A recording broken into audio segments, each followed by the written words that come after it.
कल जो कैश वाला मामला हुआ उसको लेकर क्या कन्फ्यूजन हुई, इन सब पर चर्चा के लिए हमारे साथ दुबई के हेज फंड ट्रेडर और मार्केट एक्सपर्ट मयंक बंसल जुड़े हैं। मयंक, आपको याद होगा जब जेन स्ट्रीट वाला मामला था उसमें विसल ब्लोअर थे और हमने उनसे तब बात भी की थी CNBC आवाज़ पर।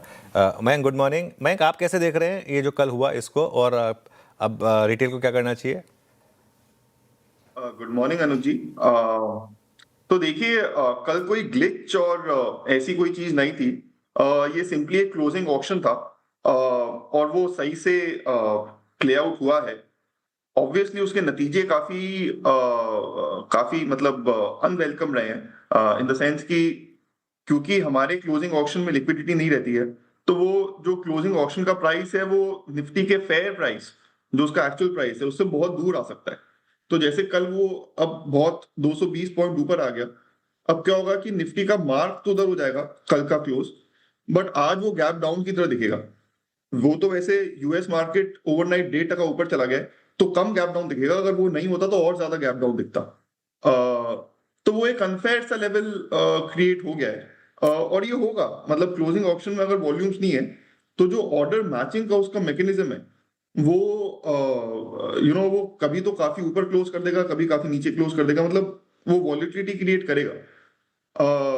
रिटेल के लिए आई थिंक रिटेल तो 3-15 के बाद उसे पार्टिसिपेट करना नहीं चाहिए अगर वो खुद ट्रेडिंग कर रहा है। तो उसे तो 3-15 पे बेसिकली जो भी अपनी कैश पोजीशन है, या फ्यूचर्स तो खैर चलेंगे 3-40 तक, बट अगर उसकी कोई कैश पोजीशन है तो उसे स्क्वायर ऑफ करके बैठ जाना चाहिए। ऑक्शन में क्योंकि प्राइस दिखता नहीं है, इन द सेंस आपको पता नहीं चलता कि आपको ऑर्डर कहाँ मारना है जिससे आपका फिल आए। वो सब एक प्राइस पे क्यूमुलेटिवली फिल आता है। तो रिटेल को तो मेरा सुझाव यही रहेगा कि 3-15 तक वो अपनी पोजीशन काट दें, जो भी उन्हें उस दिन काटनी है।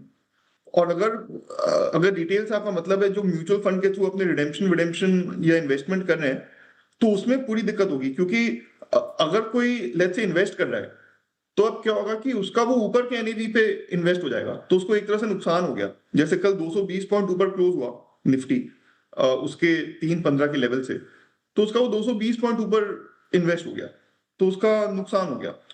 ऑन दी अदर हैंड अगर किसी ने रिडीम किया होता तो उसका फायदा हो गया, थोड़ा अनफेयर सा फायदा हो गया, क्योंकि वो क्लोजिंग ऊपर आ गई, तो अब म्यूचुअल फंड को रिडीम उसे उस एनएवी पे करना पड़ेगा। ओके मयंक, इसको आप एक्सपायरी डे पे कैसे डील करेंगे? मान लीजिए जैसे कि आपको उस सेशन में प्राइस दिखाई नहीं दे रहा है ना, आप वो स्टॉक फ्यूचर्स मैक्सिमम जो लिमिट थी उस पर जाके पंच हुआ और उसने कल जैसा ही माहौल क्रिएट कर दिया निफ्टी 50 बैंक के लिए। एक्सपायरी डे को कैसे डील करेंगे आप फिर ऐसे में? और मैं आऊंगा, मैं एक स्टॉक ऑप्शन में भी प्रश्न पूछूंगा आपसे। Just I am putting a question perspective of index as of now. Expiry day पे बहुत समस्या है। देखिए, पहली बात तो ये नॉर्मल कोर्स में ना इस मैग्नीट्यूड के मूव्स आते नहीं है, कंटिन्यूस ट्रेडिंग जो होती है उसमें। अब क्योंकि ये ऑप्शन है, ये ऑप्शन जो क्लोजिंग ऑप्शन है, ये कोई प्री ओपन के ऑप्शन से बिल्कुल अलग नहीं है, सेम ही है ये। तो प्री ओपन में भी आप इतनी बार देखेंगे कि वो दिखाएगा कि निफ्टी 150 पॉइंट नीचे खुल रहा है, या 200 पॉइंट ऊपर खुल रहा है, बट खुलता वो लेट्स से 20-30 पॉइंट ही इधर उधर है। तो जैसे वो प्री ओपन में एक कई बार incorrect sort of price reflect करता है, वैसे ही वो इस ऑप्शन में इनकरेक्ट प्राइस रिफ्लेक्ट करेगा।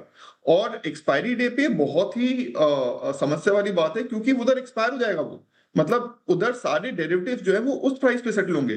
तो लेट्स से कल जैसे वो 24/7 44 पे 24/7 74 पे वो क्लोज हुआ। अगर कोई अगर एटीएम चल रहा था लेट्स से 550 के करीब, और किसी ने 550 के कॉल बेचे हो कुछ 10 रुपए के लेट्स से टुवर्ड्स एक्सपायरी, वो सीधा 224 रुपए के क्लोज होंगे। तो वो उसको 214 रुपए का नुकसान हो गया, और वो सेटल हो जाएगा उधर। तो होगा ऐसे कि 3:28 से 30 के बीच में वो क्लोजिंग प्रिंट कर देते हैं। वहां पे जैसे ही क्लोजिंग प्रिंट होगी, सारे कॉल्स उस तरफ जाएंगे और सारे पुट्स उस तरफ जाएंगे। तो लेट्स से कल का जो केस है, सारे कॉल्स वो बढ़ जाएंगे 24/7 74 के लेवल को रिफ्लेक्ट करने के लिए, और पुट जीरो हो जाएंगे क्योंकि वो out of the money expire हो गया। तो ये बहुत बड़ी समस्या है एक्सपायरी डे पे कि एक बेसिकली अंधा एक बेसिकली एक ब्लाइंड सा स्पॉट है, जिसमें आप कुछ कर नहीं सकते, और वो सडनली एक सडनली डिस्क्लोज होगा कि लेवल क्या है।